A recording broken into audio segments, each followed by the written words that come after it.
Adipun, saudara-saudara sekalian, Anda tahu nggak kalau bisnis itu punya etika? Dan di dalam perkuliahan disebut etika bisnis. Apa itu etika bisnis? Itu studi yang dikhususkan mengenai moral yang benar dan bagaimana kita melaksanakan moral itu dan jangan sampai melakukan hal-hal yang salah dalam bisnis.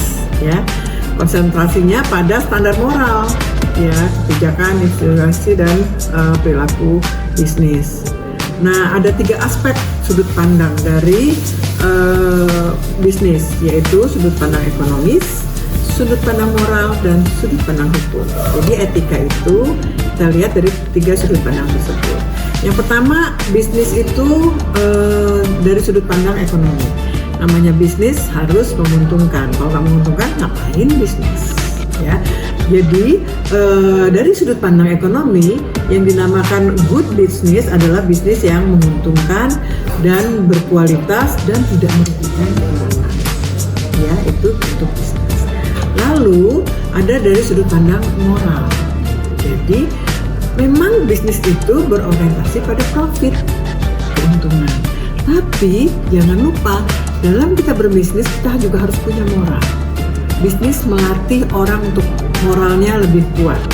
Pebisnis pasti dia punya moral yang kuat, ya, dia tangguh, dia adversity questionnya bagus, dia paham kalau dia dijatuhkan dia bisa bangkit lagi.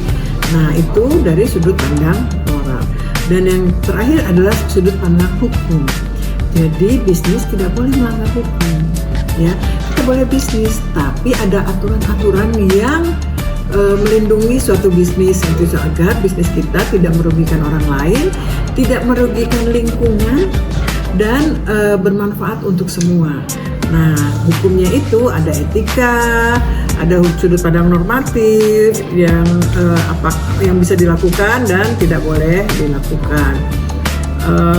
Dulu ada 5 perkembangan etika bisnis dari situasi terdahulu, 60-an, 70-an, 80-an, 90-an dan sampai saat ini.